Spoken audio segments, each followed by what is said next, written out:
Hello everyone, कैसे हो आप सब लोग। जैसे कि आपको पता है, हरियाणा पावर यूटिलिटीज के अंदर गेट के स्कोर के बेस पे assistant engineer civil electrical mechanical की वैकेंसी निकली हुई है। आज इस वीडियो के अंदर मैं बताऊंगा आप इस वाली वैकेंसी के लिए अप्लाई किस तरीके से कर सकते हैं। उसके अलावा मैं आपको ये भी बताऊंगा कि आपको डिपार्टमेंट के लिए जो पोस्ट प्रेफरेंस है वो किस तरीके से भरनी है, फीस कैसे पे करनी है, आपके डॉक्यूमेंट कैसे अपलोड होंगे, और उसके अलावा जो भी आपको डाउट आने लग रहे हैं इस रिक्रूटमेंट के रिगार्डिंग, वो सारे के सारे डाउट मैं इस वीडियो में आपके क्लियर कर दूंगा। वीडियो में हम आगे बढ़े उससे पहले बता दूं, अगर आप हरियाणा के किसी भी इंजीनियरिंग एग्जाम की प्रिपरेशन करते हैं तो आप हमारा YouTube channel Haryana engineering exam को सब्सक्राइब कर सकते हैं। उसके अलावा आप हमें एचडी इंजीनियरिंग मंत्रा यूट्यूब चैनल को भी सब्सक्राइब कर सकते हैं। आप हमें टेलीग्राम के ऊपर AEJE सिविल क्लब हरियाणा या फिर हरियाणा पावर यूटिलिटीज HPU 2025 इस वाले टेलीग्राम ग्रुप को भी ज्वाइन कर सकते हैं। HPU 2025 की जो रिक्रूटमेंट है इसके रिगार्डिंग जो भी अपडेट है, इंपॉर्टेंट इन्फॉर्मेशन है, वो सारी की सारी इस वाले टेलीग्राम ग्रुप के ऊपर हम आपके साथ शेयर कर देंगे। आप इसके अंदर जो दूसरे स्टूडेंट है इस वाले एग्जाम के लिए अप्लाई कर रहे हैं उनके साथ भी इस वाले टेलीग्राम ग्रुप के अंदर बातचीत कर सकते हैं। तो चलिए अब हम अपनी वीडियो को स्टार्ट करते हैं। इसके अप्लाई करने के लिए आपको सबसे पहले क्या करना है, गूगल के ऊपर ये लिख लेना Haryana power utilities apply online. फिर किसी भी पावर यूटिलिटीज की जो वेबसाइट आपकी ओपन हो जाएगी, फिर वो कोई भी पावर यूटिलिटी हो,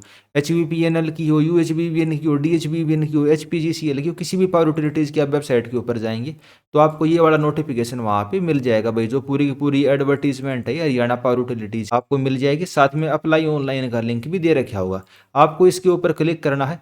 जो इसको अप्लाई करने का ये डायरेक्ट लिंक है hrpower.co.in static page home page .aspl, ये मैं आपको टेलीग्राम के ऊपर प्रोवाइड कर दूंगा और इस वीडियो के अंदर भी जो डिस्क्रिप्शन है उसके अंदर मैं डालने की इसको कोशिश करूंगा। जैसे ही आप इस वाले पेज को ओपन करेंगे कुछ इस तरीके का इंटरफेस आपका ओपन हो जाएगा। आप किसी भी पावर यूटिलिटीज की वेबसाइट से अप्लाई कर रहे हो, सेम ये वाला इंटरफेस आएगा। इसके अंदर सबसे पहले आपको रजिस्टर करना पड़ेगा। अगर आप पहली बार अप्लाई करने लग रहे हैं तो हम क्या करेंगे, रजिस्टर के ऊपर क्लिक करेंगे। उसके बाद आप इस वाले पेज पे देखिए कंटिन्यू टू रजिस्ट्रेशन, आपको इस तरीके से लिखा हुआ मिलेगा। आपको इस पे क्लिक करना है, कंटिन्यू टू रजिस्ट्रेशन। आप इसको फोन से भी फिल कर सकते हो, लैपटॉप से भी कैसे भी फिल कर सकते हो, बाकी ज्यादा बढ़िया यही रहेगा अगर आप इसको लैपटॉप से फिल करने लग रहे हो। तो ये पूरी की पूरी डिक्लेरेशन वगैरह भाई इंपॉर्टेंट इन्फॉर्मेशन, आप इसको पढ़ना चाहो तो पढ़ भी सकते हो, बाकी तो यही चीजें लिखी हुई है भाई। मैं इसके लिए अप्लाई करता हूँ, सारी इन्फॉर्मेशन मैं सही प्रोवाइड करूंगा, ये सारी चीज़ें। और फिर हम क्या करेंगे, प्रोसीड पे क्लिक करेंगे। प्रोसीड पे क्लिक करने के बाद आपको इसके अंदर अपनी इंपॉर्टेंट इन्फॉर्मेशन या जो पर्सनल डिटेल वगैरह भी सबमिट करनी है। उसके अलावा दोस्तों किस वाले पोस्ट के लिए कितनी कट ऑफ वगैरह जा सकती है, तो उसके लिए मैंने ऑलरेडी एक वीडियो बना रखी है, हरियाणा पावर यूटिलिटीज ए रिक्रूटमेंट 2025। आप इस वाली वीडियो को देख सकते हो। सिविल इलेक्ट्रिकल मैकेनिकल पिछले साल कितनी कट ऑफ गई थी और इस साल कितनी जा सकती है, इसके अंदर हमने पहले से डिस्कस कर रखी है। तो चलिए अब हम इसके अंदर अपनी पर्सनल डिटेल वगैरह भरते हैं, और जिसमें जैसे इसमें रेड कलर से ये स्टार कहीं पे भी बन रखा होगा तो उसका मतलब क्या, वो आपको भरना कंपलसरी। जैसे टाइटल के आगे क्या स्टार बना हुआ है तो वो तो चलो आप समझदार हो, आपको अपना टाइटल भैया मिस्टर हो मिसिज हो मेल फीमेल के हिसाब से भरना है। आपको अब यहाँ पे अपना फुल नेम लिखना, भैया आपका नेम क्या है, जेंडर सेलेक्ट करना है, आपको अपना मोबाइल नंबर यहाँ पे लिखना है, फिर अपना ईमेल आईडी यहाँ पे लिखनी है, और फिर आपको एक पासवर्ड बनाना पड़ेगा। पासवर्ड कम से कम 8 अक्षरों का होना चाहिए, वो आप अपने हिसाब से बना लेना। फिर एक सिक्योरिटी क्वेश्चन, कल को भैया आप अपना पासवर्ड वगैरह भूल जाते हो तो एक आप क्वेश्चन बना सकते हो। तो ये सबसे पहले वाला क्वेश्चन सबसे आसान, आप इसी को बना सकते हो, भाई आप कौन से शहर के अंदर आपका जन्म हुआ था। यहाँ पे आप उसको 2 बार आंसर करना है और यहाँ पे क्या करना है, आपको रजिस्टर करना है। ये वाली चीजें मैं सारी की सारी इसमें फिल कर लेता हूँ, फिर आपको दिखाता हूँ भाई रजिस्टर करें के ऊपर क्लिक करने पे क्या शो करता है। जैसे ही दोस्तों मैंने वहाँ पे रजिस्टर पे क्लिक किया, उसके बाद क्या हुआ, मेरे मोबाइल फोन पे OTP आई है, और यहाँ इसने बोझ रखा है कि भैया आपके फोन पे OTP आई होगी और मेल पे OTP आई होगी। तो 2 OTP आई है, वो मैं यहाँ पे OTP लिख देता हूँ क्या, और फिर हम आगे क्या करेंगे, वेरीफाई OTP पे क्लिक करेंगे। जैसे ही दोस्तों मैंने वेरीफाई OTP पे क्लिक किया, कुछ इस तरीके का पेज हमारा ओपन हो जाता है। जैसे ही दोस्तों मैंने वेरीफाई OTP पे क्लिक किया, कुछ इस तरीके का पेज हमारा ओपन हो जाता है। इसके अंदर हमारा एप्लीकेशन फॉर्म नंबर दे रखा है भाई, एक यूनिक इन्होंने क्रिएट कर दिया 2025 00718। तो अभी तो भाई एप्लीकेशन फॉर्म फिल करने स्टार्ट ही हुए हैं, अभी से 718 बच्चे इसके अंदर अप्लाई कर चुके हैं, और बाकी सारी चीजें इसके अंदर दे रखी हैं भाई, लॉगिन आईडी पासवर्ड क्या है, और आप इसको क्या कर सकते हो, प्रिंट कर सकते हो, प्रिंट माई लॉगिन अपने फ्यूचर रेफरेंस के लिए। और यहाँ हमें क्या करना, क्लिक टू लॉगिन, तो हमें दोबारा लॉगिन करना पड़ेगा क्योंकि हमने आईडी बना ली, पासवर्ड बना लिया। अब यहाँ हम क्या करेंगे, लॉगिन करेंगे। तो वहाँ पे दोस्तों मैंने लॉगिन कर लिया, अपनी लॉगिन आईडी डाली और पासवर्ड डाला। तो वहाँ लॉगिन करने के बाद कुछ इस तरीके से पेज हमारा ओपन हो जाता है। जैसे आप यहाँ ऊपर देख सकते हैं, वेलकम अर्षदैया, लॉगिन आईडी ये मेरी आ गई 2025 जो भी 718 करके है। फिर अब इसके अंदर हमें क्या करनी है, अपनी पूरी की पूरी प्रोफाइल को कंप्लीट करना है। जैसे यहाँ पे इनकम्प्लीट शो करने लग रही है, तो हम एक एक करके सारी की सारी चीज़ों को कंप्लीट करेंगे। भाई पर्सनल इन्फॉर्मेशन इस पर क्लिक करेंगे, कॉन्टैक्ट की डिटेल डालनी है, रिजर्वेशन, क्वालिफिकेशन, फोटो और साइन, एक्सपीरियंस और अपने को डॉक्यूमेंट इसके अंदर अपलोड करने पड़ेंगे। तो ये सारे के सारे स्टेप अपने को पूरे करने पड़ेंगे, तब जाके हमारी प्रोफाइल बनेगी और उसके बाद फिर अप्लाई नाउ के लिए पेज ओपन होगा। इस वीडियो के अंदर मैं चैप्टर बना दूंगा, फिर आपको जिस भी स्टेप के अंदर डाउट, आप केवल उस वाले स्टेप को भी देख सकते हैं, सारी चीज़ें आपको उससे क्लियर हो जाएंगी। तो सबसे पहले हम पर्सनल इन्फॉर्मेशन के ऊपर क्लिक करते हैं। जैसे ही इसके अंदर मैंने क्लिक किया, जो चीज़ें मैं पहले से फिल कर चुका हूँ, वही बेसिक डिटेल जब मैंने डाली थी तो वो इसके अंदर आ ही रही हैं। जैसे मैंने अपना फ़ोन नंबर, वो नेम डाल दिया था और फ़ोन नंबर वगैरह अपना मैंने डाल दिया था, तो वे वाली चीज़ें अब नहीं डालनी है। अब अपने को क्या करना है, जो डिटेल हमने नहीं दी, जैसे कि फादर का नेम क्या है, mother name, date of birth क्या है, आपकी शादी हो चुकी है या नहीं हो चुकी, आप इंडिया के हो या बाहर के हो, आप शहरी क्षेत्र से बिलोंग करते हो या ग्रामीण क्षेत्र से, आप अपना आधार नंबर के साथ लॉगिन करना चाहते हो या एनरोलमेंट नंबर के हिसाब से। और नीचे इसके अंदर भैया आपको फ़ोन नंबर लिखना है विद एसटीडी कोड या अल्टरनेट नंबर। भैया एक नंबर तो आपने इसके अंदर प्रोवाइड कर ही दिया, एक आप इसके अंदर अपना अल्टरनेट या कोई दूसरा मोबाइल नंबर भी दे सकते हैं। फिर हम क्या करेंगे, सेव एंड प्रोसीड पे क्लिक कर देंगे सारी की सारी डिटेल्स को फिल करने के बाद। मैं सारी डिटेल फिल कर लेता हूँ, तब आपको बता देता हूँ आगे क्या आता है। इसके अंदर दोस्तों आपको जहाँ पे ये आधार नंबर और एनरोलमेंट नंबर दे रखे हैं, यहाँ पे कन्फ्यूजन हो सकता है, तो आप यहाँ पे अपना आधार नंबर डाल के ही अप्लाई करने की कोशिश करना। तो ये सारी चीजें मैं फिल करता हूँ, तब दिखाता हूँ कैसे आता है। वहाँ पे दोस्तों सेव एंड प्रोसीड करने के बाद फिर आपको क्या प्रोवाइड करना है, एड्रेस फॉर कोरस्पोंडेंस। जहाँ पे आप पत्राचार कराना चाहते हो, जहाँ पे आप फिलहाल रहने लग रहे हो, तो वो वाला एड्रेस आपको यहाँ पे लिखना है। ये परमानेंट एड्रेस से आपका अलग हो सकता है। और ये सारी डिटेल इसमें फिल करने के बाद हम क्या करेंगे, सेव एंड प्रोसीड। ये मैं डिटेल भर लेता हूँ, फिर दिखाता हूँ क्या आता है। उसके बाद दोस्तों आपको इसके अंदर अपने रिजर्वेशन की डिटेल देनी है। पहले स्टेप में क्या आप हरियाणा के निवासी हो, तो अगर आप हो तो यस करोगे, नहीं तो आप नो करोगे। फिर आपको अपने पहचान पत्र का नंबर प्रोवाइड करना। भाई आपका परिवार पहचान पत्र की क्या आईडी है, क्या आपने हिंदी और संस्कृत पढ़ी हुई है। अच्छा, अब इसके अंदर दो चीजें लिखी हुई हैं, have you pass in Hindi Sanskrit up to higher education. तो हायर एजुकेशन भाई बीटेक के अंदर तो हमारी हिंदी थी नहीं, और ट्वेल्थ क्लास के अंदर भी भाई बहुत सारे बच्चों की नहीं होती। जैसे मैंने ट्वेल्थ क्लास में हिंदी मेरे पास नहीं थी। क्या आपने मैट्रिक क्लास में हिंदी करी है, तो भाई मैट्रिक यानी कि 10वीं क्लास में मेरे पास हिंदी थी, तो इसमें मैं यस करूंगा। क्या आप हरियाणा पावर यूटिलिटीज़ के लिए काम करते हैं। अगर आप हरियाणा पावर यूटिलिटीज़ के अंदर पहले से काम करते हो, भाई जेई के तौर पे, एलएम, एसए या किसी भी और पोस्ट के ऊपर आप काम करते हो, तो आप इसके अंदर यस सेलेक्ट कर सकते हैं। अगर आप नहीं करते तो आप नो करेंगे। जैसे मैं काम नहीं करता तो मैं नो करूंगा। अगर आप हरियाणा पावर यूटिलिटीज़ के अंदर काम करते हैं तो आपको एक चीज़ का और ध्यान रखना, ऑनलाइन फॉर्म आपको भरना है, जैसे मैं आपको भर के दिखाऊंगा। उसके बाद क्या करना, प्रिंट लेके अपने डिपार्टमेंट के थ्रू इसको आगे फॉरवर्ड करवाना है। ठीक है, जो भी आपकी हायर अथॉरिटी है उनके थ्रू आप इसको आगे फॉरवर्ड करवाएंगे, अगर आप हरियाणा पावर यूटिलिटीज के अंदर काम करते हैं। फिर आपको अपनी कैटेगरी सेलेक्ट करनी है, भाई general, SC, BCA, BCB, EWS. मान लो अगर आप एससी कैटेगरी से बिलोंग करते हो, तो आपको पता है हरियाणा के अंदर एससी कैटेगरी का वर्गीकरण हो चुका है। अब इसको डीएससी और ओएससी दो कैटेगरी के अंदर बांट दिया गया है। तो आपको इसके लिए भाई कैटेगरी अपनी सेलेक्ट करनी है, आपकी डीएससी है या ओएससी है। और बीसीए बीसीबी का तो आपको पता ही है, ईडब्ल्यूएस का भी आपको पता है। ठीक है, फिर अगर आपने ईडब्ल्यूएस सेलेक्ट करा तो अपनी जाति लिखनी है। भाई आपकी जाति क्या, आप जाट हो, ब्राह्मण हो, पंजाबी हो, क्षत्रिय हो, राजपूत हो, मतलब जो भी आपकी कास्ट है। ठीक है, तो एससी कैटेगरी वालों के लिए ये चीज़ ध्यान रखनी जरूरी थी, भाई डीएससी और ओएससी। और किस तारीख के बाद का सर्टिफिकेट होना चाहिए, 13/11/2024 के बाद का सर्टिफिकेट होना चाहिए एससी कैटेगरी वाले बच्चों का। और जो बीसीए और बीसीबी हैं उनका सर्टिफिकेट कब का होना चाहिए, प्रेजेंट फाइनेंशियल ईयर का, यानी कि 1 अप्रैल 2025 के बाद आपका सर्टिफिकेट बना हुआ होना चाहिए। और कैसे बनेगा सर्टिफिकेट, पिछले साल की इनकम के आधार पे आपका बीसीए का या भाई ईडब्ल्यूएस का आपका सर्टिफिकेट बनता है। तो लेटेस्ट सर्टिफिकेट आपका होना चाहिए भाई, इसमें डेट ऑफ इशू भी लिखी हुई है। तो अगर आपने अपना सर्टिफिकेट नया नहीं बनवाया तो आप अपना नया सर्टिफिकेट बनवा लीजिए। बाकी हमें तो जनरल से अप्लाई करना है, मैं जनरल कैटेगरी से बिलोंग करता हूँ, तो हम इसमें अपनी जनरल कैटेगरी सेलेक्ट करेंगे। यहाँ आपको अपनी जाति लिखनी है और यहाँ आपको अपना धर्म सेलेक्ट करना, भाई हिंदू, मुस्लिम, ईसाई, सिख, जैन, पारसी, बुद्धिज्म या अदर जो भी आपका रिलीजन है, जो भी आपकी कास्ट है, वो आप इसके अंदर यहाँ पे फिल करेंगे। फिर आ जाती है रिजर्वेशन। भाई एक्स्ट्रा जो रिजर्वेशन है, जिसको भाई ओरिजोनटल रिजर्वेशन भी कह देते हैं, भाई डिसेबल्ड, एक्स सर्विसमैन हो, एक्स सर्विसमैन हो, फिजिकली हैंडीकैप हो, क्या हो, तो अगर आप इसमें से किसी के लिए अप्लाई करते हो तो आपको ये सिलेक्ट करना, वरना इसको सिलेक्ट करने की आपको ज़रूरत नहीं है। फिर मैंने भाई इसको सिलेक्ट करना है, मैंने सारी चीज़ें अच्छे से पढ़ ली हैं। और इसको हम क्या करेंगे, सेव एंड प्रोसीड करेंगे। अगले स्टेप के अंदर फिर आपको अपनी एजुकेशन क्वालिफिकेशन की डिटेल फिल करनी है। भाई अपने 10th क्लास की डिटेल भरनी है, 12th की भरनी है। अगर आपने डिप्लोमा किया तो आप डिप्लोमा की डिटेल भर सकते हो। अगर आपने मतलब किसी ने अगर 12वीं करी होगी, किसी ने डिप्लोमा करा होगा, तो 12th क्लास वाले बच्चे 12th भर देना, और अगर किसी ने डिप्लोमा करा हुआ तो अपनी डिप्लोमा की डिटेल इसके अंदर फिल कर देना। किसी ने दोनों चीज़ करी है तो भाई वो दोनों की डिटेल इसके अंदर फिल कर सकता है। फिर ग्रेजुएशन, भैया आपकी बीटेक की डिटेल होनी चाहिए। फिर पोस्ट ग्रेजुएशन यानी कि आपकी एमटेक की डिटेल, एक एक करके आप इन सारी चीज़ों को भर लेना। कैसे फिल करना भाई, 10th क्लास के लिए मैंडेटरी, तो हम ऐड के ऊपर क्लिक करेंगे, कुछ इस तरीके से आपका पेज ओपन हो जाएगा। भाई इंडिया से बिलोंग करते हैं, हरियाणा से हमने करी है एजुकेशन, भाई 10th क्लास हमने सेलेक्ट करा है। और इसके अंदर डिसिप्लिन क्या, भाई जनरल से हमने करा है। जनरल यानी कि जो नॉर्मल 10वीं सभी करते हैं वही वाली, 99.99% बच्चों को इसमें जनरल ही सिलेक्ट करना है। और सर्टिफाइंग बॉडी कौन सी, भाई हरियाणा बोर्ड से करी है, सीबीएसई से करी है, Haryana board of technical education, ICSE या अदर। तो भाई जो भी आपका बोर्ड हो वो आप सेलेक्ट कर सकते हो। जैसे मैंने हरियाणा बोर्ड से करी है तो उसको मैं सेलेक्ट करूंगा। फिर आपको स्कूल कॉलेज का नाम सेलेक्ट करना है, कौन से माध्यम से करी है आपने, हिंदी, इंग्लिश, उर्दू, संस्कृत या अदर। तो जो भी आपका मीडियम हो वो आप इसके अंदर सेलेक्ट कर सकते हो। अब इसमें भी कई बच्चों को कन्फ्यूजन होगा, जैसे मैं अपनी बताऊं, मेरे कई सारे सब्जेक्ट हिंदी में थे और कई सारे सब्जेक्ट मेरे इंग्लिश के अंदर थे।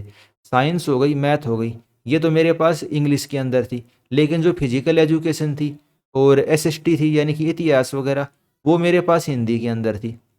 ठीक है, तो नॉर्मली जो भी आपकी बुद्धि और विवेक है उसके हिसाब से आप हिंदी इंग्लिश सेलेक्ट कर सकते हो। बाकी मैथ और साइंस मेरी इंग्लिश के अंदर थी, तो इस वजह से मैं इसको इंग्लिश ही सिलेक्ट करने लग रहा हूँ। फिर 10th क्लास का रोल नंबर, भैया आपको ग्रेड के अंदर नंबर मिलते थे या मार्क के अंदर। भाई नंबर तो हो गए, भैया आपके 500 में से 400 नंबर हैं, 300 नंबर हैं, कितने नंबर हैं, ग्रेडिंग हो गई सीजीपीए वाला। तो नंबर वालों को तो कोई कन्फ्यूजन रहता ही नहीं, सीजीपीए वालों को कन्फ्यूजन रहता है, और वो इसने दूर कर ही रखा भाई मैक्सिमम सीजीपी आपकी कितनी सीजीपी आई है। फिर आप इसके अंदर डिवीजन सेलेक्ट कर सकते हो, भैया आप जस्ट पास हुए हो, फर्स्ट डिवीजन से, सेकंड डिवीजन से या डिस्टिंक्शन से है। तो अगर किसी के 60% से ज़्यादा नंबर है तो वो हमारी कौन सी क्लास हो गई, फर्स्ट क्लास हो गई, marks obtain in first class. और अगर आपके 70% से ज़्यादा नंबर है तो आप क्या सिलेक्ट करोगे, डिस्टिंक्शन सिलेक्ट करोगे। बाकी ये ज़्यादा इतना मतलब वो नहीं है, आप फर्स्ट या डिस्टिंक्शन में से कोई सा भी सिलेक्ट कर सकते हो। 70 से ज़्यादा वाला डिस्टिंक्शन और 60 से ज़्यादा वाला फर्स्ट को सिलेक्ट करेगा। और उसके अलावा सीजीपीए ऑप्टेन, भाई मान लो किसी की 8 सीजीपीए है तो उसने 8 लिख दिया। अब इसके अंदर मैं सारे के सारे डिटेल भर लेता हूँ, फिर आपको दिखाऊंगा भाई सेव करने पे आगे कैसा ऑप्शन आता है। बाकी तो इसी तरीके से आपको अपनी बीटेक की डिटेल, 12th की डिटेल और वो सारी के सारे डिटेल इसके अंदर सेलेक्ट करनी है। वो सारे स्टेप मैं कर लेता हूँ, भाई उससे वीडियो लंबी हो जाएगी अगर मैं सारा का सारा आपको दिखाऊंगा। तो फिर अगला स्टेप दिखाता हूँ कैसे आता है। जब आप अपने डिटेल्स को इसके अंदर ऐड कर दोगे ना, तो इस तरीके से आपका पूरा का पूरा लिखे आ जाएगा, जैसे भाई general, Haryana board of school education, date of passing और बाकी सारी चीज़ें आपकी आ जाएंगी। ऐसे ही आपको 12th और बाकी सभी डिटेल इसके अंदर फिल कर लेनी है। अब कई स्टूडेंट को इसके अंदर इस चीज़ में कन्फ्यूजन होता है, भाई कौन कौन सी ग्रेजुएशन इसके अंदर हम फिल कर सकते हैं। तो टोटल आप मैकेनिकल वाले हो तो मैकेनिकल की पोस्ट के लिए, सिविल वाले हो तो सिविल की पोस्ट के लिए, और इलेक्ट्रिकल के अंदर या तो इलेक्ट्रिकल इंजीनियरिंग आपने कर रखी हो या फिर इलेक्ट्रिकल एंड इलेक्ट्रॉनिक्स इंजीनियरिंग कर रखी हो तो ही आप एलिजिबल हो। अगर आपने इलेक्ट्रिकल एंड कम्युनिकेशन इंजीनियरिंग कर रखी है तो आप इसके लिए एलिजिबल नहीं हो। तो उसी हिसाब से आप अपनी जो भी आपकी ब्रांच है तो वो आपको सेलेक्ट करनी है। इसके अंदर दोस्तों ग्रेड कन्वर्जन मार्क्स के ऊपर आपको कन्फ्यूजन हो सकता है। तो ये ग्रेड कन्वर्जन मार्क्स क्या है, भाई जो आपकी सीजीपी है ना, अगर आपको मार्क्स के अंदर कन्वर्ट करनी है तो उसको आपको मल्टीप्लाई करना पड़ता है भाई 9 से, 9.5 से, या जो भी आपका फैक्टर होता है। जैसे ये मेरा ग्रेड सर्टिफिकेट है बीटेक का, इसके अंदर देखिए percentage of marks obtain by student shall be calculated as CGPA multiplied by 9। तो ग्रेड को अगर मार्क्स में कन्वर्ट करना है तो कन्वर्जन का फैक्टर क्या हमारा 9 है। तो आप इसको इस तरीके से फिल कर सकते हैं। तो इसको मैं फिल करके सेव कर देता हूँ। उसको हमने सेव एंड प्रोसीड कर दिया। ग्रेड कन्वर्जन सर्टिफिकेट आपको समझ में आ गया होगा क्या चीज़ होती है। अब यहाँ पे आपको क्या करना है, अपनी फोटो और सिग्नेचर अपलोड करनी है। लेटेस्ट आपकी फोटो होनी चाहिए, ये आप डायमेंशन देख सकते हो भाई 3.5 इंटू 4.5 सेंटीमीटर की आपकी फोटो होनी चाहिए। और जो आपकी फोटोग्राफ है, आपकी फोटोग्राफ के ऊपर क्या होना चाहिए, कैंडिडेट का नेम होना चाहिए और किस वाले तारीख को फोटोग्राफ ली गई है वो सारी चीज़ें उसके अंदर प्रिंट होनी चाहिए। आप बहुत सारे फॉर्म पहले भी भरते हो भाई, डीडीए वगैरह का शायद जो फॉर्म होता है या एसएससी के फॉर्म में भी ऐसे आपको लिखना पड़ता है। जो आपकी फ़ोटो हो गई, जैसे ये आपकी फ़ोटो, और नीचे इसके अंदर क्या लिखा हुआ रहेगा, आपका नेम लिखा हुआ होगा और डेट लिखी होगी, आपने किस तारीख को फोटो खींची है। और फोटो आपको कोशिश करनी है बिना चश्मे के आपको फोटो खींचनी है, प्लेन बैकग्राउंड और पीछे, या किसी भी एडिटिंग ऐप के थ्रू आपका बैकग्राउंड है तो बैकग्राउंड रिमूव करके आप उसको प्लेन वाइट कर सकते हो। और नीचे उसके अंदर अपना नाम और डेट लिखनी है आपको, किस तारीख को वाली फोटो आपने खींची है। लेटेस्ट आपकी फोटो होनी चाहिए और कोशिश करना जिस दिन आप इसको फोटो अपलोड करने लग रहे हो उसी तारीख को डेट लिख देना। वैसे इसने लिखा हुआ भाई अगर आपके चश्मे के साथ आपकी फ़ोटो है तो वो अलाउड है, लेकिन आपको कोशिश यही करनी है कि आप बिना चश्मे के अपनी फ़ोटो को अपलोड करो। और मैक्सिमम फ़ोटो का साइज़ है 100 KB और मैक्सिमम साइन का साइज़ है 50 KB। तो यहाँ आपको दोनों चीज़ें अपलोड कर लेनी है। और यहाँ पे भी आप रीसाइज कर सकते हो, यहाँ पे जैसे ये दिया हुआ ना आपको अपनी फ़ोटो अपलोड करके यहाँ से भी आप उसको रीसाइज कर सकते हो ताकि इसके अंदर फिट हो जाए। और इसी तरीके से साइन भी आप अपने रीसाइज कर सकते हो। और फिर आपको क्या करना है, सेव एंड प्रोसीड। अगले स्टेप के अंदर अगर आपके पास कोई एक्सपीरियंस है तो आप इसके अंदर यहाँ पे एक्सपीरियंस ऐड कर सकते हो। ऐड न्यू एक्सपीरियंस के अंदर भाई कौन सी संस्था के अंदर आपने काम किया है, किस वाले पोस्ट पे काम किया है, क्या आप एज रिलैक्सेशन के लिए क्लेम करने लग रहे हो, किस प्रकार का वो ऑर्गेनाइजेशन है और किस तारीख से लेकर किस तारीख के दौरान आपने काम किया है। अगर आप प्रेजेंट में भी काम करने लग रहे हो तो टिल टुडे करके आप इसके अंदर सेलेक्ट कर सकते हो। फिर हम इसको सेव एंड प्रोसीड करेंगे। फिर उसके बाद आपको अपने डॉक्यूमेंट यहाँ पे अपलोड करने हैं। ठीक है, डॉक्यूमेंट कौन कौन से अपलोड करने हैं, भैया आपका गेट का स्कोर कार्ड। अब जैसे मैंने हरियाणा सेलेक्ट करा था तो मेरे को परिवार पहचान पत्र अपलोड करना पड़ेगा। हरियाणा का डोमिसाइल सर्टिफिकेट अपलोड करना है। अगर आपके पास परिवार पहचान पत्र नहीं है या हरियाणा का डोमिसाइल सर्टिफिकेट नहीं है और आप हरियाणा के ही निवासी हो तो आप जो पहला स्टेप था ना कि आप हरियाणा के निवासी हो, वहाँ पे नो करके आप सिलेक्ट कर सकते हो। इंटरव्यू वगैरह तो इसमें होना नहीं, सीधा नंबर के हिसाब से सिलेक्शन। अगर आप जनरल कैटेगरी के बंदे हो तो आपको पीपीपी और डोमिसाइल नहीं बना हुआ तो आप आउटसाइड हरियाणा का भी सिलेक्ट करके इसके अंदर प्रोसीड कर सकते हो, क्योंकि आपको बेनिफिट तो कुछ मिलना नहीं किसी भी प्रकार का, तो आपके लिए उस चीज़ की कोई दिक्कत वाली चीज़ है नहीं। फिर आपको अपनी 10th क्लास का सर्टिफिकेट अपलोड करना है, 12th क्लास का भाई सर्टिफिकेट अपलोड करना है।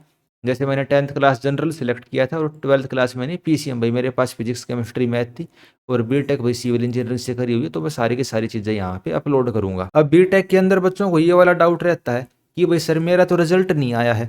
अगर आपका रिजल्ट नहीं आया फॉर्म फिल करने की आखिरी डेट से पहले तो आप इस फॉर्म को भर ही नहीं सकते। अगर आपका रिजल्ट आ चुका है तो आपको अपने रिजल्ट की पीडीएफ यहाँ पे अपलोड करनी है जिसके अंदर आपका नाम लिखा हुआ हो कि इस कैंडिडेट का ये नाम है। अगर आपका रिजल्ट आ चुका है, प्रोविजनल सर्टिफिकेट मिल चुका है तो प्रोविजनल सर्टिफिकेट अपलोड कर देना, ग्रेड सर्टिफिकेट मिल चुका है तो ग्रेड सर्टिफिकेट अपलोड कर देना। और अगर आपके पास फाइनल डिग्री है तो आपकी मर्जी है, आप फाइनल डिग्री को भी अपलोड कर सकते हो, ग्रेड सर्टिफिकेट को भी अपलोड कर सकते हो। मैं क्या करता हूँ, मैं तो जो अपना ग्रेड सर्टिफिकेट होता है उसी को अपलोड करता हूँ, क्योंकि उसके अंदर 8वें सेमेस्टर के नंबर लिखे हुए होते हैं और सीजीपी वगैरह जो भी होती है वो लिखी हुई होती है। तो वो आपकी मर्जी है आप क्या करना चाहते हो। बाकी ग्रेड सर्टिफिकेट अपलोड करना बेस्ट तरीका है। आप तीनों चीज़ों की भाई 10th 12th की मार्कशीट और बीटेक की अपनी ग्रेड सर्टिफिकेट को अपलोड इसमें कर सकते हो। और बाकी तो आपके पास ऑप्शन, आप कुछ भी अपलोड कर दो भैया। प्रोविजनल डिग्री भी कर सकते हो, ग्रेड सर्टिफिकेट भी कर सकते हो, रिजल्ट की पीडीएफ भी कर सकते हो, या फाइनल जो आपकी डिग्री है वो भी कर सकते हो। जो भी चीज़ आपके पास अवेलेबल है उस हिसाब से फिर आपको डिक्लेरेशन पे क्लिक करना और प्रोसीड करना। ये सारे डॉक्यूमेंट आपको अपलोड करने हैं। और किस प्रकार का फाइल साइज होना चाहिए, अच्छा फाइल साइज तो मैंने अभी देखा है इसके अंदर जेपीजी, जेपीईजी, पीएनजी या बीएमपी। नॉर्मली हम जो भी अपलोड करते हैं क्या करते हैं, पीडीएफ अपलोड करते हैं। इसमें मैं पीडीएफ देख लेता हूँ पीडीएफ का ऑप्शन आने लग रहा है कि नहीं आने लग रहा। अब जैसे इसके अंदर मैंने पीडीएफ फाइल अपलोड करने की कोशिश करी ना तो इसमें ऐसे लिखा आ गया allowed file are JPG, JPEG, PNG या बीएमपी। तो भैया आप पीडीएफ इसके अंदर अपलोड नहीं कर सकते, 150 KB से कम साइज़ की आपको फ़ोटो इसके अंदर अपलोड करनी है। तो मेहनत तो लगेगी, खैर आपकी सारे के सारे डॉक्यूमेंट, लेकिन अब आपको क्या करने पड़ेंगे, फ़ोटो के उसके अंदर फॉर्मेट के अंदर खींचने हैं और अपने कंप्यूटर में डालना उनको और जेपीजी या जेपीईजी फॉर्मेट या पीएनजी या बीएमपी फॉर्मेट के अंदर अपलोड करने। तो सारी चीज़ें मैं कर लेता हूँ फिर दिखाता हूँ किस तरीके से आता है। अब इसके अंदर क्या हुआ, मैंने स्क्रीनशॉट लिया और जब देखा उसका साइज़ आ गया 450 KB के आसपास। अब मेरे को क्या करना पड़ेगा, जैसे इसमें लिखा हुआ है मिनिमम साइज वो मैक्सिमम साइज क्या आपका 150 KB, तो हम ऑनलाइन सर्च कर लेंगे रिड्यूस फोटो साइज। अब इसके अंदर इतनी सारी वेबसाइट चलने लग रही हैं जो फोटो के साइज को कम कर देती हैं केबी के अंदर या पिक्सल के अंदर। अब हमें ये नहीं पता वो वाली वेबसाइट असली है वो वाली वेबसाइट फर्जी है, उसमें वायरस है, या जो हम उसके अंदर फोटो या अपने डॉक्यूमेंट अपलोड करने लग रहे हैं वो हमारा किस वाले पर्पज के लिए यूज होने लग रहा है। तो ऑनलाइन वेबसाइट के ऊपर जो आप अपने फोटो अपलोड करते हो, डॉक्यूमेंट अपलोड करते हो, वो बहुत ज़्यादा रिस्की मामला होता है। लेकिन हमें मजबूरी के अंदर ये चीज़ें करनी पड़ती हैं। और वो मजबूरी हमारे लिए कौन क्रिएट करता है, जैसे हरियाणा पावर यूटिलिटीज़ के अंदर यहाँ मेरे लिए मजबूरी क्रिएट कर दी। एसएससी बहुत बार ऐसे कर लेता है, एचपीएससी ऐसे बहुत बार कर लेता है। तो ज़्यादातर जो ये काम होते हैं ना कि भाई मैक्सिमम साइज 150 KB 200 KB, ये नॉर्मली सरकारी वेबसाइट ही ऐसे काम करती हैं। प्राइवेट वाले को मतलब नहीं होता है। आप 1.5 MB की फ़ोटो अपलोड कर रहे हो, 2 MB की फ़ोटो अपलोड करने लग रहे हो, उनके सर्वर एक नंबर के होते हैं। इनका सर्वर इस 150 KB की अगर आपने ज़्यादा की इसमें अपलोड कर दी तो इनके सर्वर के लिए दिक्कत हो जाती है। और अगर कोई मेरी इस बात को सुनने लग रहा है भाई, जो गवर्नमेंट के अंदर है या जो भी इस चीज़ के लिए कंसर्न पर्सन है, कोई बात पहुंचा सकता है, तो उसको मेरा यही कहना है, आप हमारा जो डॉक्यूमेंट है, इतने इंपॉर्टेंट डॉक्यूमेंट होते हैं हमारे, क्या गवर्नमेंट के भी डॉक्यूमेंट होते हैं। आप देखोगे आई लव पीडीएफ जैसी वेबसाइट हो गई, स्मॉल पीडीएफ हो गई, या फोटो रिड्यूस करने वाली ये वाली वेबसाइट हो गई, तो देश का जो डाटा होता है, देश के जो इंपॉर्टेंट डॉक्यूमेंट होते हैं, इस तरीके की वेबसाइट के ऊपर जाके बहुत बड़ा सिक्योरिटी कंसर्न है ये। तो ये चीज़ नहीं होनी चाहिए। जो भी आप अपनी वेबसाइट वगैरह बनाते हो, इस तरीके से आपके सर्वर होने चाहिए, या जो भी आपका डाटाबेस है, कि भाई आप कितने भी साइज की फोटो या वीडियो अपलोड करो, आपको कोई दिक्कत नहीं होनी चाहिए। अब यहाँ पे हमें उसका फॉर्मेट बदलना है, साइज कम करना है, तो पता नहीं कहाँ कहाँ वो अमेरिका के सर्वर में जाएगा, चाइना के सर्वर में जाएगा, कहाँ पे डाटा जाएगा, कोई भरोसा नहीं। तो गवर्नमेंट्स को इस चीज़ के ऊपर ध्यान देना चाहिए कि भैया अगर वो कोई डॉक्यूमेंट अपलोड करवाना चाह रहे हैं, तो एक जो नॉर्मल साइज उनको पता होना चाहिए। भाई स्क्रीन शॉट होते हैं, आज के दिन 5G का ज़माना, फ़ोन की मेमोरी 200-250 MB होती है, एक नंबर की फ़ोटो जो भी आपका कंप्यूटर है या फ़ोन है वो क्लिक करता है, तो उसका साइज़ 2-3 MB तो आज के दिन नॉर्मल है। और ये 150 KB वाले ज़माने के अंदर चीड़ने लग रही है। तो मेरे को तो ये वाला सिस्टम पसंद आता नहीं है। तो अपनी राय देनी थी, वो मैंने दे दी। खैर, आप 150 KB से कम का साइज इसके अंदर करके, और फोटो वाले फॉर्मेट में जो इन्होंने लिखा हुआ JPG, JPEG, PNG और BMG, एक और इनका फॉर्मेट था, उसके अंदर आपको यहाँ पे अपलोड करना है। वे सारी चीज़ें मैं कर लेता हूँ, फिर दिखा देता हूँ अगले स्टेप में किस तरीके से आता है। तो सारे के सारे डॉक्यूमेंट वहाँ पे मैंने अपलोड कर दिए। मैंने इस वाली वेबसाइट की मदद ली, PI7 इमेज टूल की। आप किसी की भी मदद ले सकते हैं भाई, क्या पता ये चाइनीज है, सिंगापुर की वेबसाइट है, हांगकॉन्ग की, और जो मैंने इसमें डॉक्यूमेंट अपलोड करी है किस वाले पर्पज के लिए यूज होंगे मुझे कुछ नहीं पता, लेकिन खैर मैंने इसके अंदर ये चीज़ें अपलोड कर दी हैं। उसके बाद क्या हो गया, हमारी प्रोफाइल आप देखिए, profile completed, you have applied 0 post, fees paid 0 post and अच्छा fees not paid 0, fees paid for 0, fees waived 0 post. अब आपको क्या करना है अगले स्टेप के अंदर, आपको नीचे देखिए व्यू प्रोफाइल करके एक ऑप्शन दिखने लग रहा होगा। व्यू प्रोफाइल का आपको ऑप्शन दिखा, आपको व्यू प्रोफाइल पे क्लिक करना, और जो जो डिटेल आपने अब तक भरी है वे सारी की सारी एक पेज के अंदर ओपन हो जाएंगी। आपको उन्हें क्या कर लेना है, वेरीफाई कर लेना है। उसके बाद इसके अंदर आपको डिक्लेरेशन प्रिंट करनी है। तो जैसे मैंने व्यू प्रोफाइल के ऊपर क्लिक किया, तो देखिए ऐसे लिखा आ गया पॉपअप ब्लॉक्ड। तो ऊपर आप इसमें क्या कर सकते हो, allowed popup and redirect from the hrpower.co, आप इसको ओके कर लेना, तो आपको शो कर जाएगा। अगर आपको ये लगे भाई मेरा तो शो ही नहीं हुआ, तो इस वजह से वो शो नहीं हो सकता, तो इसको हम डन कर लेंगे, तो आपको दिख जाएगा। हो सकता है किसी के ब्राउजर में ये ऑप्शन आ रखा हो, तो सिक्योरिटी फीचर होता है, बहुत सारे ब्राउजर इसको ब्लॉक करके रखते हैं। तो जैसे मैंने व्यू प्रोफाइल पे क्लिक करा, तो इस तरीके से PDF सी ओपन हो जाती है, आप इसको देख सकते हो। अभी इसको हम कैंसिल कर देते हैं। उसके बाद हमें अगले स्टेप के अंदर क्या करना है, ये डिक्लेरेशन प्रिंट करनी है। तो इस पे हम क्लिक करेंगे, प्रिंट डिक्लेरेशन। तो कुछ इस तरीके से आपका पेज ओपन हो जाता है। जब आपने प्रिंट डिक्लेरेशन के ऊपर क्लिक किया, आपका इस तरीके से पेज ओपन हो जाएगा। इसके अंदर क्या लिखा हुआ वो मैं आपको बता देता हूँ। I have read all the instruction, भाई मैंने सारी चीज़ों को अच्छे से पढ़ लिया, और जो भी मैंने इन्फॉर्मेशन वगैरह प्रोवाइड करी वो सारी की सारी ठीक है, और कुछ भी मैं गलत इन्फॉर्मेशन प्रोवाइड नहीं करने लग रहा। आपको यहाँ पे अपने साइन करने हैं, और इस चीज़ को क्या कर देना, अपलोड कर देना है। ये जैसे रजिस्ट्रेशन नंबर हो गया, और ये सारी की सारी इसमें डिटेल हो गई। तो उसको हम क्या करेंगे, प्रिंट डिक्लेरेशन किया, अगले स्टेप में हम करेंगे अपलोड द डिक्लेरेशन डॉक्यूमेंट। तो ये डिक्लेरेशन डॉक्यूमेंट आप इसको ऑनलाइन भी साइन कर सकते हो। ऑनलाइन साइन करने के लिए मैंने आपको पहले भी बता रखा है भाई, स्मॉल PDF करके है, उसके अंदर आसानी से साइन हो जाते हैं। आई लव PDF वाला नहीं कर पाता, ये स्मॉल PDF वाला ऐसे हो जाता है। वेबसाइट मेरी कोई सी भी नहीं है, आप ये सोचो भाई मैं प्रमोशन कर रहा हूँ इनकी, मैं दोनों में से किसी को भी सपोर्ट नहीं करता हूँ। हमें नहीं पता इनके सर्वर कहाँ पे और ये किस तरीके से काम करती हैं। अब यहाँ हम क्या करेंगे, अपलोड दी डिक्लेरेशन डॉक्यूमेंट। कुछ इस तरीके से आपका पेज ओपन हो जाता है। अब इसके अंदर देखिए PDF का इन्होंने ऑप्शन दे दिया, लेकिन मैक्सिमम साइज आपका कितना 500 KB तक का आप मैक्सिमम साइज इसके अंदर अपलोड कर सकते हैं। तो यहाँ मैं अपने डिक्लेरेशन को अपलोड कर देता हूँ, और यहाँ पे अपलोड करने के बाद आप देखिए क्या ऑप्शन आने लग रहा है, the file has been uploaded, ऊपर आ गया येलो कलर की पट्टी के अंदर, और नीचे है अप्लाई टू दी पोस्ट। अब यहाँ पे जो जो पोस्ट के लिए अप्लाई करना उस पूरा का पूरा वो पोर्टल ओपन हो जाएगा। तो इस पर मैं क्लिक करके दिखा देता हूँ आपको कैसे आता है। इसके अंदर देखिए क्या लिखा हुआ है, इस भाग में अभ्यर्थी जिस पद के लिए अर्हत है उस पद की सूची प्रसारित की जाएगी। अभ्यर्थी नीचे दिखाए गए पद में से किसी भी पद का चुनाव कर सकते हैं। अब देखिए मैंने क्या भरा है, मैंने सिविल इंजीनियरिंग भरा है, तो क्या मैं इसके लिए अप्लाई कर सकता हूँ? तो मैं इसके लिए अप्लाई नहीं कर सकता। और आपको एलिजिबिलिटी भी आप यहाँ पे चेक कर सकते हो।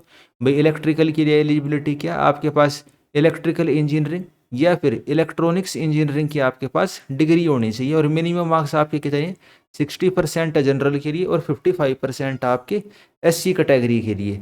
और अगर आपके बीटेक के अंदर इतने नंबर नहीं है तो हो सकता है आपने एमटेक में इतने नंबर ले लिए तो भी आप इसके लिए एलिजिबल हो। बीटेक या एमटेक किसी न किसी के अंदर आपके 60% से ज़्यादा नंबर होने चाहिए। तो जिसके लिए हमें अप्लाई करना, हम उस पर क्या करेंगे, अप्लाई पे क्लिक करेंगे। जैसे इलेक्ट्रिकल पे अगर मैं क्लिक करता हूँ तो क्या लिखा आएगा, ये डिक्लेरेशन आ जाएगा कि भाई I have gone through all the personal and other profile filled by me and found it correct. भाई जो भी मैंने इन्फॉर्मेशन दी वो सारी की सारी सही है, बाद में मैं उसके अंदर कोई भी चेंज उसके अंदर नहीं कर सकता। और अगर आपने गलत फीस भर जानकारी दे दी और फीस करवा दी तो भी आपके प्रोफाइल में कोई बदलाव नहीं कर सकते। और अगर आपको अब बदलाव करना है गलत चीज़ भरने के बाद, आपको क्या करनी पड़ेगी, नई प्रोफाइल बनानी पड़ेगी। वो चीज़ इन्होंने क्लियरली लिख रखी है, आप अपने प्रोफाइल में बदलाव नहीं कर सकते। और अगर अब आपको बदलाव करना तो आपको क्या करना पड़ेगा, फीस को दोबारा से पे करना पड़ेगा। तो ओके, हम इसको कर देते हैं। अब यहाँ पे आपको क्या करना पड़ेगा, गेट की डिटेल देनी पड़ेगी। आपने कौन से साल के गेट के आधार पे आप इसको अप्लाई करने लग रहे हो। तो जैसे मैंने आपको पहले भी बताया, तो अगर आपने पहले 2022 में गेट पास किया है और आपका कहीं सिलेक्शन नहीं हुआ तो आपके लिए बहुत बढ़िया मौका है, क्योंकि इसके अंदर 2022 वाला गेट अगर किसी ने पास कर रखा है वो भी अप्लाई कर सकता है, 23 वाला भी अप्लाई कर सकता है। गेट का वैलिड स्कोर कितने साल तक रहता है, 3 साल तक। तो 23, 24 और 25 इन 3 साल का तो वैलिड है ही है। और एक स्पेशल प्रोविजन करते हुए, क्योंकि 2022 वाली वैकेंसी कैंसिल हो गई थी तो 2022 वाले बच्चे भी इसके अंदर अप्लाई कर सकते हैं। इससे पहले जो वैकेंसी होती थी उसमें क्या होता था, केवल उसी साल जिसने गेट पास किया वहीं अप्लाई कर सकता था, लेकिन अब इन्होंने 4-4 साल का गेट स्कोर वैलिड कर दिया है, जिस वजह से कट ऑफ थोड़ी आई भी जा सकती है।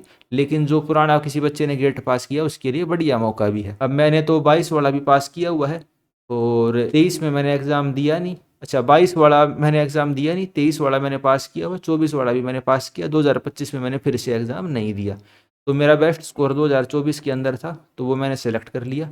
मेरा गेट का रजिस्ट्रेशन नंबर है वो लिखूंगा, गेट में मेरी ऑल इंडिया रैंक कितनी है वो लिखूंगा, भाई 700 के करीब मेरी रैंक थी और 700 के आसपास ही मेरा गेट का स्कोर था। तो मैं यहाँ गेट का अपना स्कोर लिखूंगा। कौन सी ब्रांच में मैंने दिया, भाई सिविल इलेक्ट्रिकल मैकेनिकल। तो जैसे मैंने यहाँ सिविल सेलेक्ट कर लिए, गेट के अंदर मेरी एनरोलमेंट आईडी क्या थी, और फिर आपको क्या भरना है, आपको पोस्ट प्रेफरेंस बतानी है। भाई आप कौन से डिपार्टमेंट के अंदर भाई फर्स्ट नंबर पे प्रेफरेंस देते हो। जैसे कि अगर मैं आपको सीट बताऊं तो ये आप सीट का डिस्ट्रीब्यूशन देख सकते हो। सिविल के लिए हरियाणा विद्युत प्रसारण निगम में 7 सीट हैं, हरियाणा पावर जनरेशन में 8 हैं, उत्तर हरियाणा बिजली वितरण निगम में 2 हैं और दक्षिण हरियाणा बिजली वितरण निगम में कितनी है, 2 सीट है। तो ये आप सीटों का डिस्ट्रीब्यूशन देख सकते हो, कौन कौन से डिपार्टमेंट के अंदर कितनी कितनी सीट है। उसी तरीके से आप इलेक्ट्रिकल की देखिए, टोटल 211 सीट है इलेक्ट्रिकल के लिए, जिसमें से 106 सीट आपकी जनरल की रही है। तो बहुत बढ़िया मौका है अगर आप हरियाणा के अंदर एसडीओ लगना चाहते हो और वो भी खास करके बिजली बोर्ड के अंदर। तो कई बच्चे मेरे से पूछ लेते हैं भाई सर इसमें से कौन से वाले डिपार्टमेंट को लें जिसमें पीस ज़्यादा हो, काम कम हो, शांति ज़्यादा हो।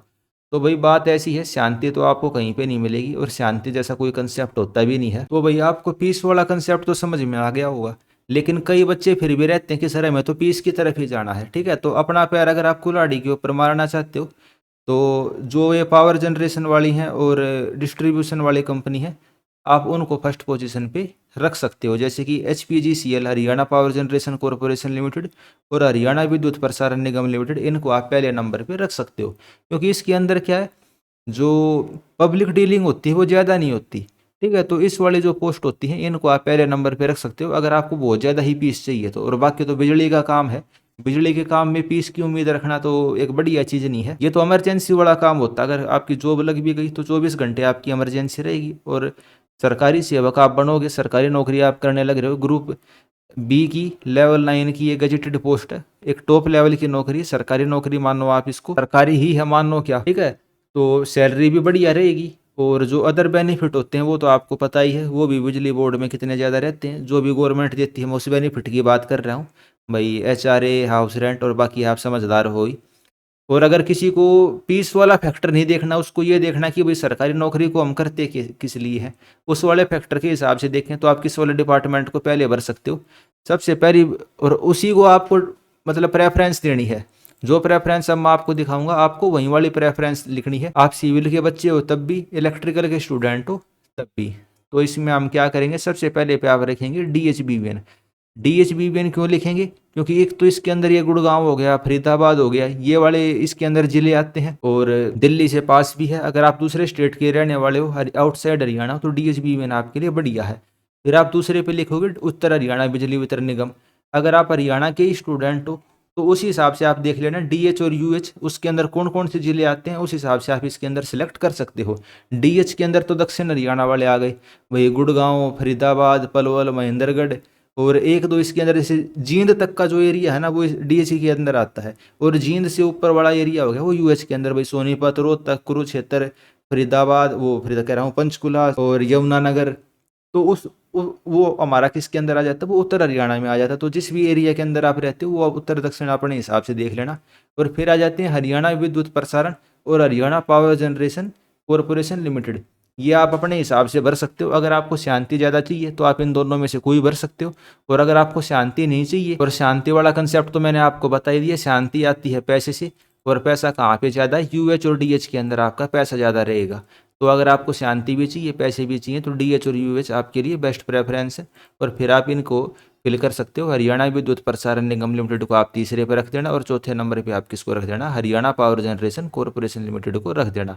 फिर हम इसको सेव एंड प्रोसीड करेंगे। अच्छा, ये चीज़ें मैंने डाल लेनी है, तो ये सारी चीज़ें मैं फिल कर देता हूँ, फिर आपको दिखाता हूँ आगे कैसे आता है। उसके अंदर दोस्तों मैंने सारी की सारी डिटेल इसमें फिल कर ली। अब देखिए इसमें रिमार्क के अंदर क्या लिखा गया, व्यू इन एलिजिबिलिटी क्राइटेरिया। अब मैंने सिविल इंजीनियरिंग से कर रखा है और मैं अप्लाई किसके अंदर करने लग रहा था, इलेक्ट्रिकल के अंदर अप्लाई करने लग रहा था, तो चाहते हुए भी मैं इसके अंदर अप्लाई नहीं कर पाया। तो ये सिस्टम पोर्टल तो थोड़ा ठीक बढ़िया ही बना रखा है। अच्छा, क्वालिटी कंट्रोल आपने पढ़ा हुआ होगा, तो आपसे जो स्टूडेंट इस वीडियो को देखने लग रहे हैं उनसे मेरा क्वेश्चन है, मैं ना चाहते हुए भी इसके अंदर गलत चीज़ को अंदर अप्लाई नहीं करने लग रहा।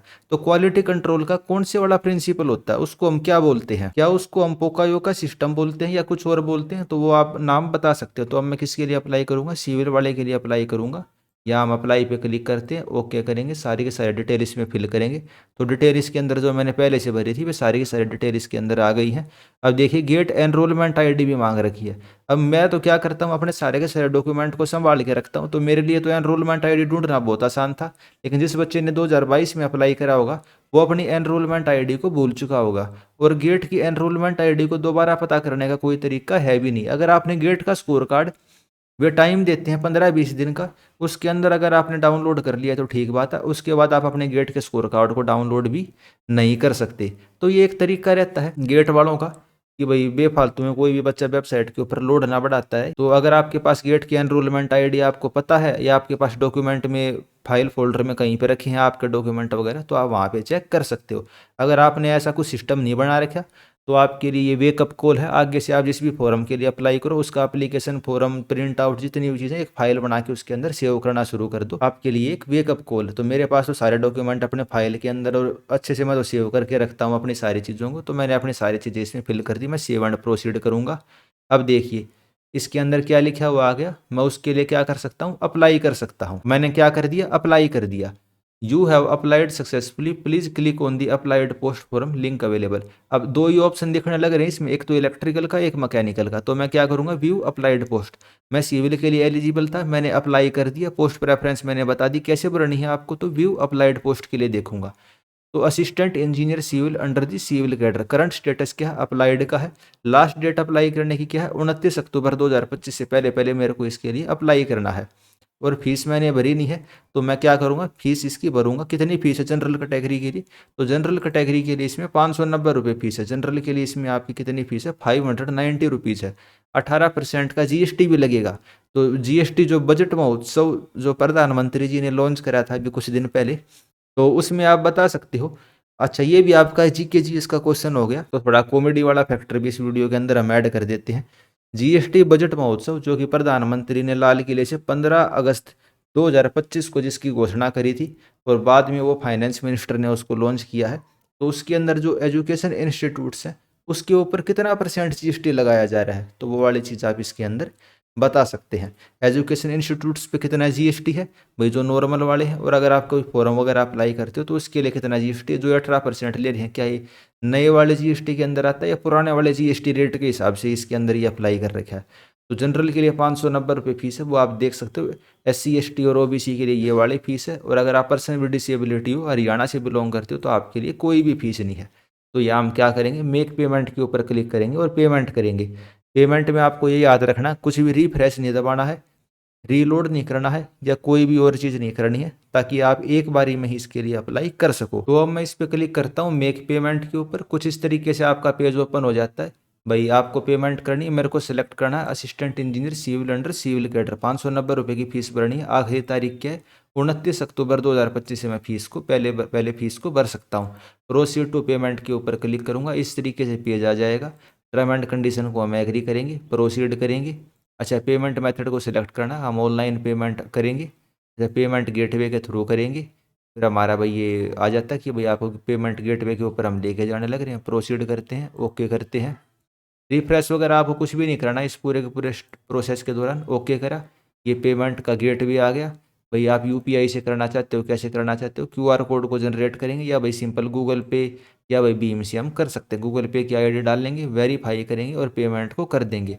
फ़ोन से पैसे हमारे कट जाएंगे। हमें कंप्यूटर के अंदर कुछ भी चीज़ें रिफ्रेश नहीं करनी है। आपको 2 मिनट का टाइम लगे चाहे 5 मिनट का टाइम लगे, इस वाले पेज को ऑटोमेटिकली रिफ्रेश होने देना है।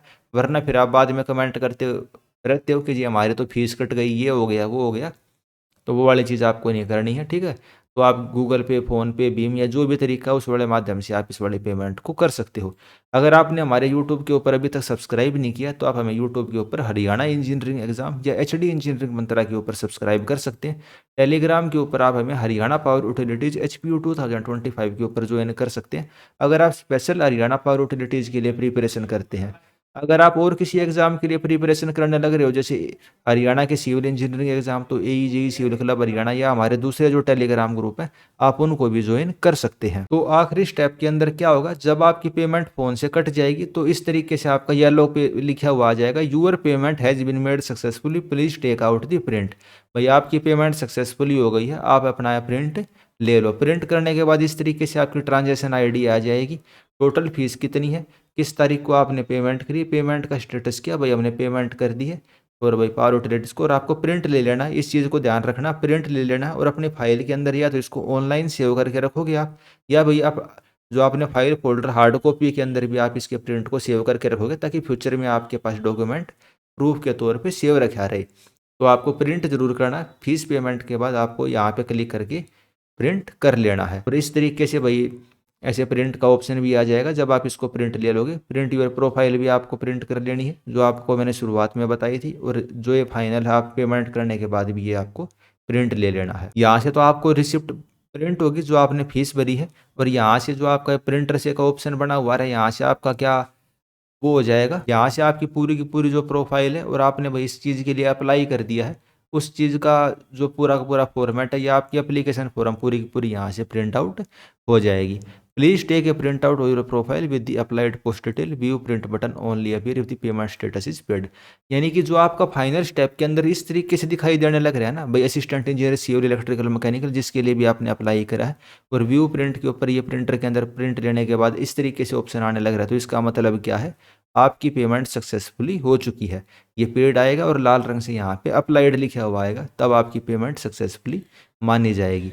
तो इस वीडियो के अंदर इतना ही। भाई किस तरीके से फॉर्म भरना वो मैंने आपको बता दिया।